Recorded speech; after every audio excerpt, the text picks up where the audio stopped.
Hello, and welcome to our first podcast together. Hello, Tracy. Happy Friday. If we say Friday, does that mean we have to post it on Friday too? I don't know. Maybe that becomes a tradition. I don't Yeah. know. I don't know. I can just say this. The fact that you dropped into my life is all I care about, and it's like you've been absolutely amazing. So I'm enjoying our journey together. That's all I got to say about that. Well, same, same. It's so amazing to meet other women leaders in this space.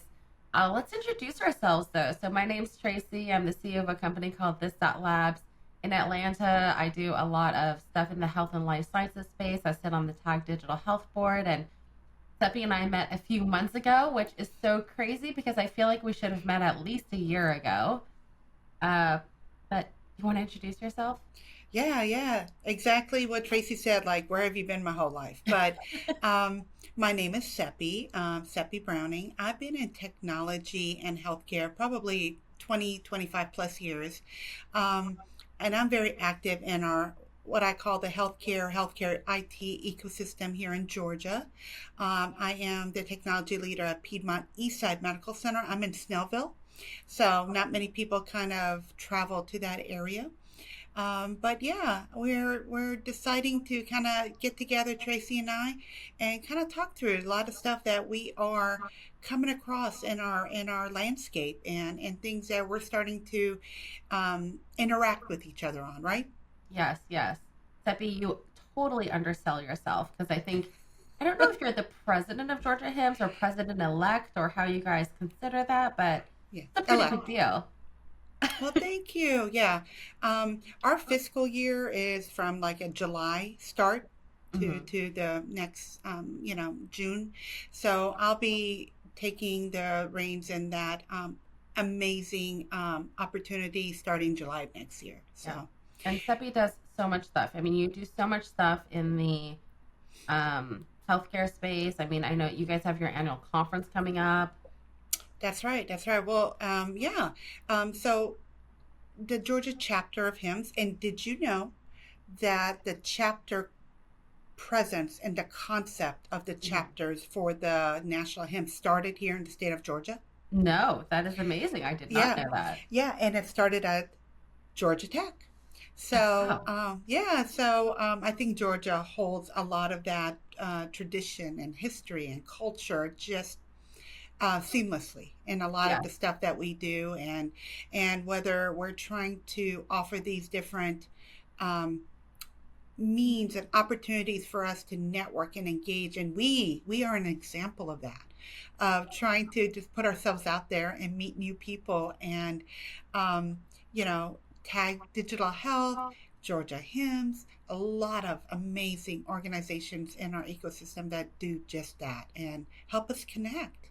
Yes, yes. And it's funny because when you and I started talking, we had all these different topics. I mean, Seppi, you really do undersell yourself because, you started a nonprofit as well to try to help, folks in the healthcare space, giving them scholarships. And you are such a leader in this space. And I know I get this question a lot as well, right? This whole idea of like, how do you become a leader? I mean, maybe the first question is this: when did you first feel like a leader? I think um, I believe you know this. I Hmm. was in the Army for about 9.5 years. Wow. And leadership and progression was a little bit more black and white. You had rank advancement and you had a formula, right? So you needed to have this many years of experience. You needed to accomplish these tasks. You had to go sit in front of a board of review.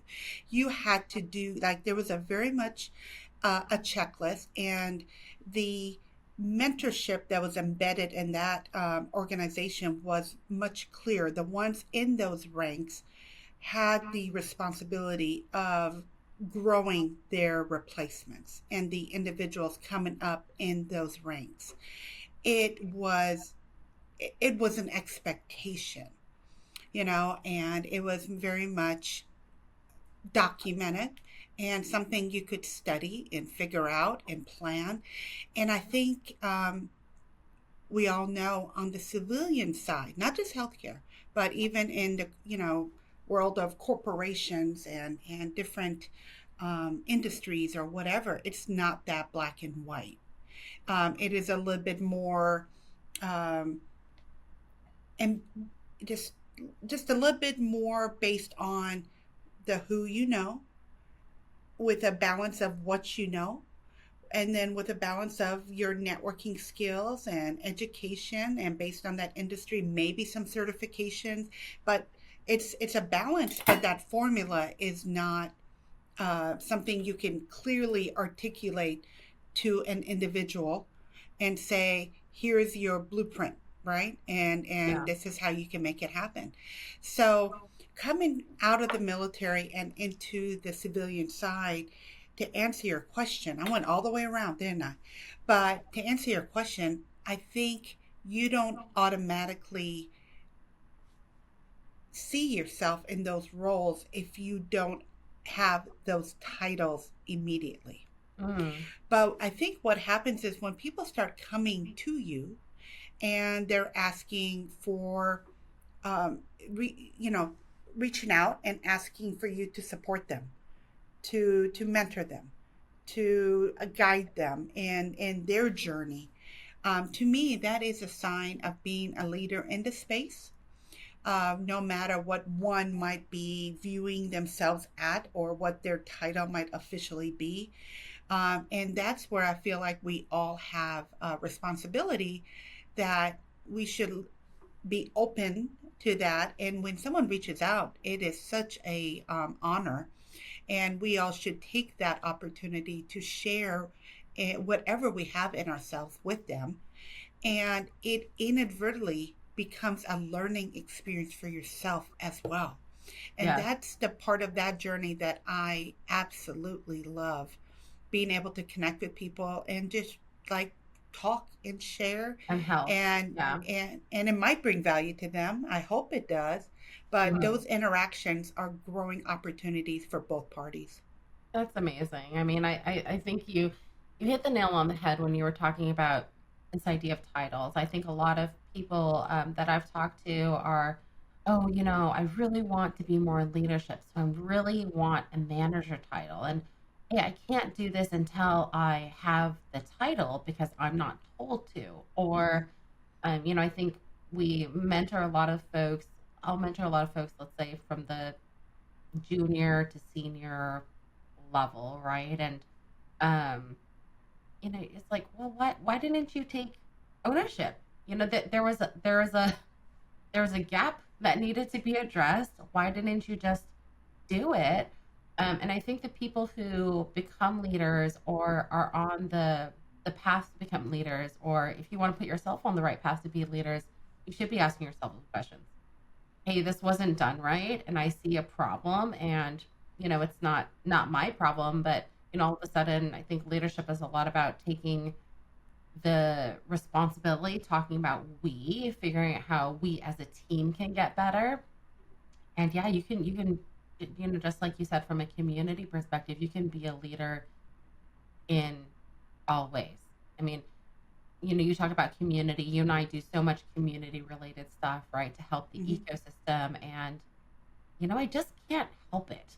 And that is from years of doing so, years of just saying, oh, I still remember back in, gosh, 2008 or 9 or 10, somewhere around there, right, where that there's this guy, he was a venture capitalist, he was hosting all these meetups, bringing investors and startups together, and I just said, I can do that too. So I just Mhm. started a meetup and just Yeah. started doing it, started Yeah. inviting investors and startup founders and really creating an ecosystem. And, Right. nobody told me how to do that. And gosh, Seppi, I mean, you know me now, Yeah. but imagine like I was sitting in the car, I had to recite myself, I needed a piece of paper, I needed to even to welcome people.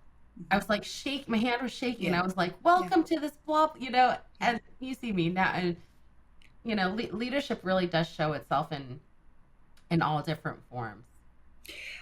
there's a couple of things I want to say to that, but Yeah. first, I want you to tell me more Uh-huh. about what I just saw the other day. You were Uh-huh. doing something with, was it a lemonade stand or something? Oh, What were yeah. you doing? Tell me more. My, I'm all about educating. I have three young children, so I'm Mhm. always about educating my children, right? And I'm the type of person I like to have a lot of side projects. So I'll do things like, oh wow, this costs so much on Etsy. Why am I spending $15 on these little wooden chips? Uh, And so I said, you know what, I could do it myself. So then I go and buy all the materials, and then I realize maybe I should just be selling them on Etsy as well. And mhm. so I'll do silly little things like that where it's like, wow, I can't find, Chinese children's books. So I'll just write some and then Mhm. put them on the internet, right? Like I'll do Right. these things. Blippy invitation. This thing didn't work. I was like, why aren't I creating my own Blippy invitations? I Let me love just it. put it. Yeah, so that's sort of like my compulsion, if you will. Hmm. Okay. But it really is. I mean, I do it because I always laugh when I get an order because, I'm like, wow, I spent like half an hour making $10. Do I really care? No, not really.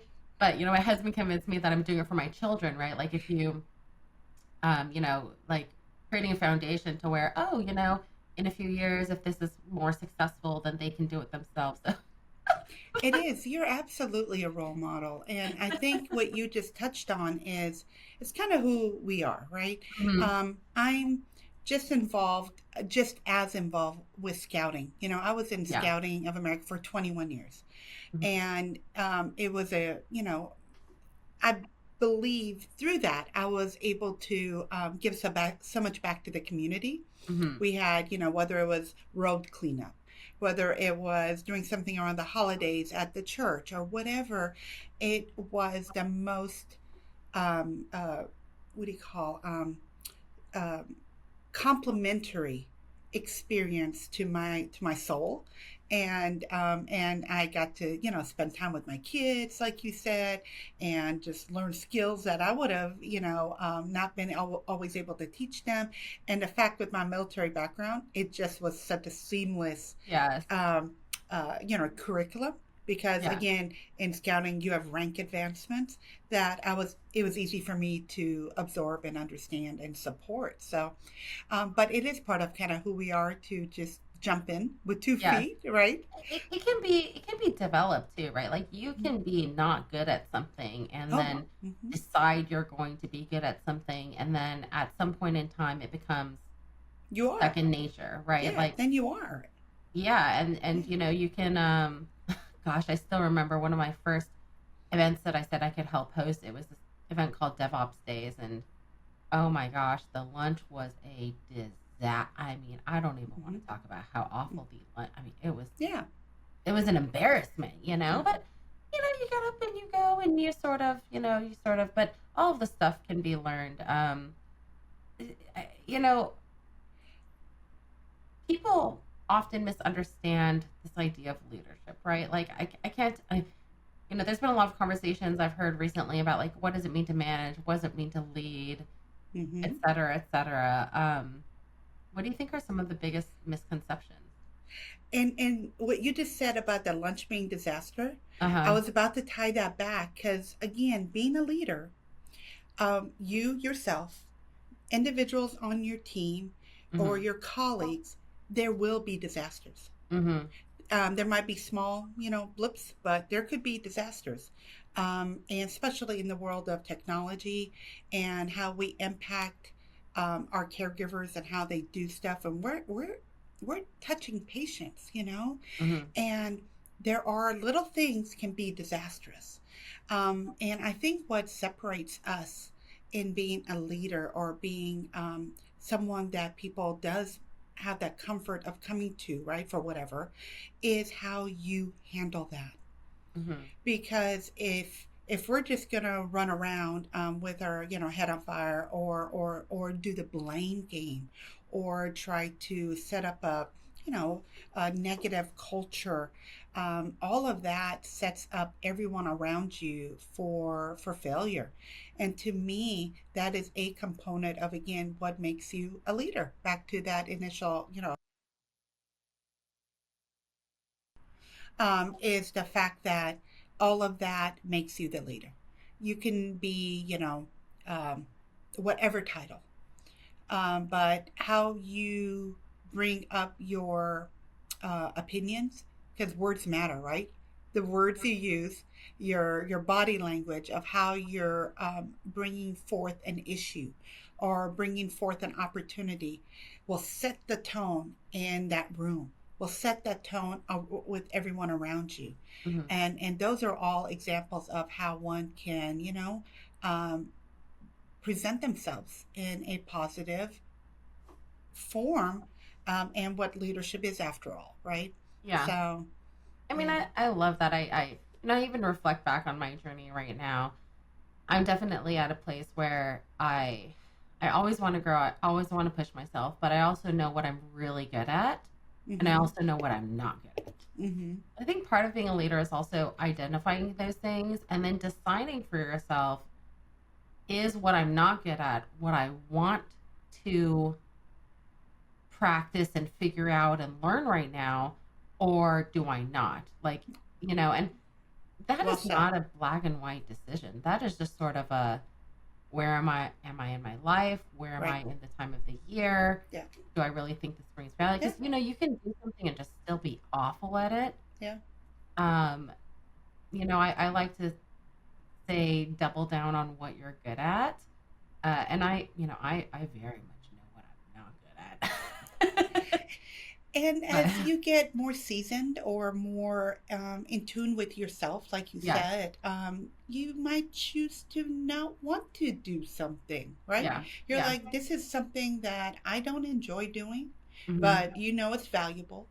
And based on your opportunities, or again, being in a leadership role, you want to surround yourself by individuals that bring balance and bring those gaps, that fill That is in those so true. gaps, That you is so know? true. And that's what makes that makes a good team, right? Hmm. So, again, based on when you're doing your hiring or looking at opportunities, or even when you already have a team developed, you, you as a leader should always be looking at what are all the skills everyone brings forth, and understanding where their interests are in growing.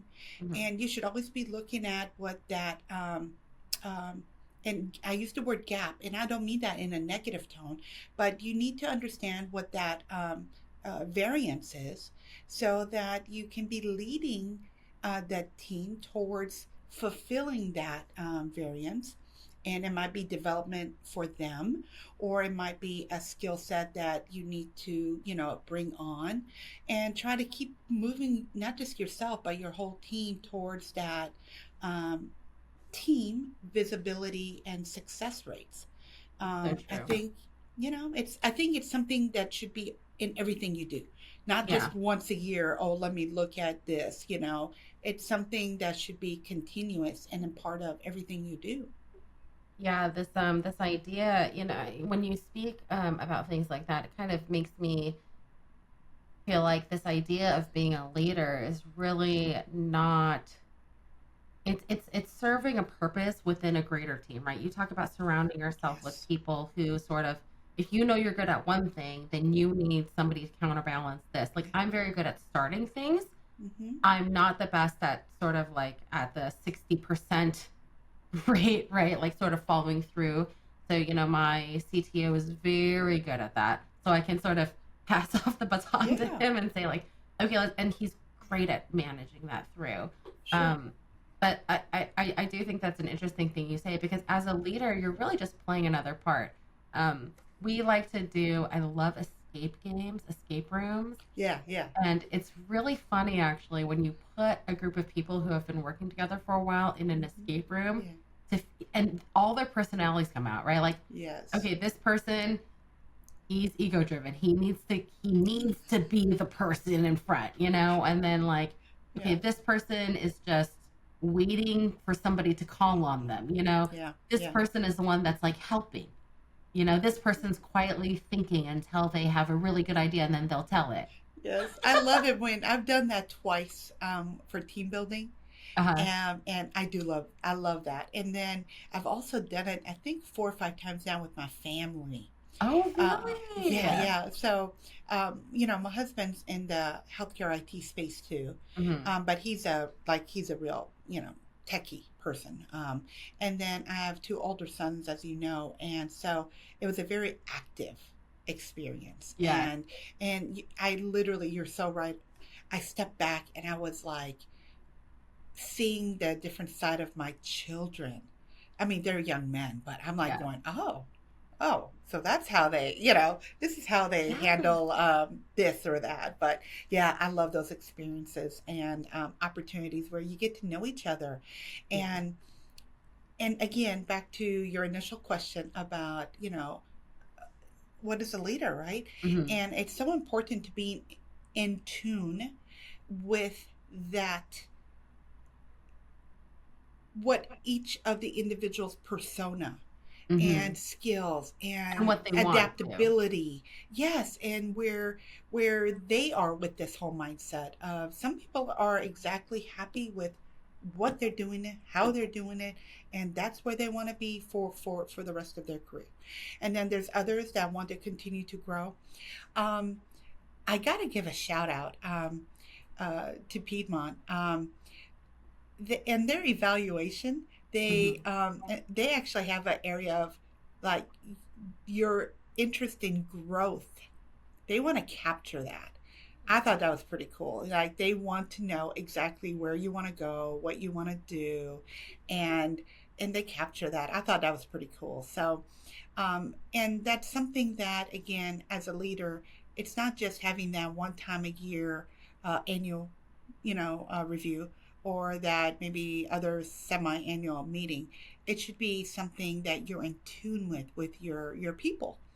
And even if you're in a matrix environment, I think it doesn't just come with what you do as a title, but it should be in your spirit, in everything you do, kind of having that viewpoint of what people around you are doing and wanting, and how they're reacting, and continuously creating a space for open communication, for an open door,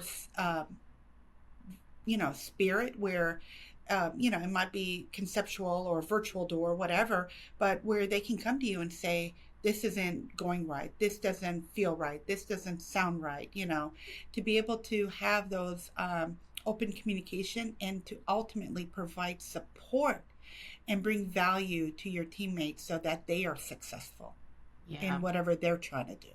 It's funny because when we started this conversation, we were talking about when did you first feel like a leader? What are some of the misunderstandings? We're talking Yeah. about how people how people should think about growth, right? Yeah. But now you're really circling back and saying, a leader means you're leading your people. A leader means you're in tune with what everybody else is doing. A leader means you're helping nurture your people, understand your people, and I super resonate with that because I think a lot of times, let's say, whatever type of person you are, you think that they're motivated by the same things, or you're trying to. I'm sure you've had situations where you're trying to grow somebody, and you're like, "Why aren't you wanting to grow? Why aren't you wanting to grow?" And I think understanding, I had one of my first investors, um, Will Bunker, founder of Match.com, he kept trying to figure out what motivated me. And so I do that a lot as well. Like I was hiring this guy once and I'm like, well, what do you want to do? He's like, well, I just want to code. It's like, well, but what do you want to do? Hmm. You know, well, I just want to code. And I'm like, but you don't want to do anything else, like I was trying to push him, right? Of like, well, don't you want to lead? Don't you want to do this? Don't you want, he didn't. He just wanted to code. And, Yeah. 7 years later, he is just coding. He's very happy coding and contributing good quality code to the organization. I think understanding that about people, right, is really Hmm. important because, I think part of leading again is just like you said, like finding those different pieces of people, putting them together, but also understanding this person's always going to want to do this. And if you put them in this position, then they're going to be very, very, very unhappy. Um, so it's probably like having intuition or even connecting with your people more, like having conversations with your people to truly understand that. Yeah, it doesn't matter what age of technology we are in now or will be in the future. Hmm. I am confident in the fact that healthcare, Hmm. healthcare IT, and these other components that all touch each other, we are still a human centric, human touch industry. Hmm. And we cannot forget that. Hmm. Even if we take healthcare to the home and our consumers are doing more of their care at the house, there doesn't matter any of that. We are still human touch. And the reasons a lot of our caregivers have gone into this business, into this field, is because we care about humans. We care about our community. We care. And Like yes, having more, in my opinion, it's everybody in healthcare has a purpose in life. You don't. It doesn't matter what you do. You can be the yeah, janitor. You can do. You can exactly. be in IT. You know, Yep. not customer, not patient facing, but Yeah. you have a reason to what you're doing, which I think is Yes. incredibly. I don't know. Even the chef in a hospital, Yeah, their mindset and mentality, and if you often talk to them, is still we have the same mission. I So love what that drives a lot of us in this industry has that common ground and vision. Yeah. vision. Yes, Hmm. I really Hmm. do believe that. Yeah, And I love anytime, that. we have um, a decision to make, Hmm. and when you remind those individuals around that table or that virtual table about what we're doing, and you remind everyone about that concept, decisions really become clearer. Yes, And that's such a grounding. Just sort of. It can stop a lot of arguments. Like what are we doing? Have we forgotten our mission, our yeah, vision? You can apply that in healthcare, but you can apply that everywhere else too, right? yes, yeah, absolutely. Well, Seppi, I know you like to end every podcast with quick wins. So, quick wins around the leadership topic. Do you want to go first or should I go first? All right, so I will share a quick win. Hmm. This week, in the Gwinnett Chamber, there was a celebration around um, our county Moxie Awards, and I was recognized as a finalist in two categories. Congratulations! So it was such a humbling experience to be in that room over 150 other people like us, Tracy, like us, literally, and the amount of things that they have and are accomplishing is was so humbling. That's Um, you amazing. know, you know, I'm like here, and there was so many things amazing women are doing in our community for not just healthcare, but just serving their community, supporting each other, whether it was business, whether it was volunteering, and just that space was uh, eye opening, and I was just again very very humbled, and just I was lost And you for words of totally how I deserve it. felt to be in that room with them. It was just Yeah. a very Yeah, there's you so much more deserve we it. have to do, Tracy. There's so much we can do to for each other, for others, and that's what I look forward to doing with you. Yes, I love that. I would say my quick win this week was I hosted so I have so many conversations with people about AI, what they're doing, different levels, everywhere from the architect, right? A tech architect Mhm. to CTO. And in those conversations, I love to bring people together. So I just, over the past 2 months, I've just started collecting everybody and saying, oh, wow, I'm having a great conversation with you. You're having the same problems when it comes to implementing AI. Let's get lunch. I'm hosting this lunch. And so I gathered a group of like 12 folks. They were mostly director, VP level folks in engineering, brought them all together, had them all share their thoughts and ideas. And again, I'm trying to facilitate this more conversations around AI in Atlanta, so we can all learn from each other, right? Trying to build Yeah. that community, facilitate that Yes. community. I love it. Yeah. So And you're that right persona.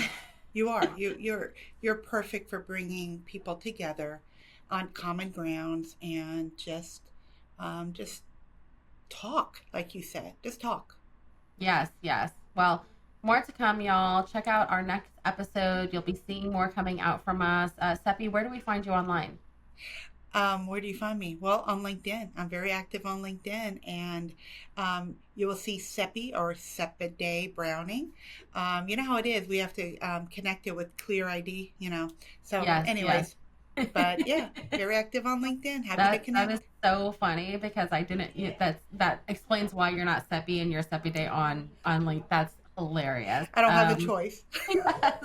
And you can find me on LinkedIn at Tracy S. Lee. I'm super active on there as well.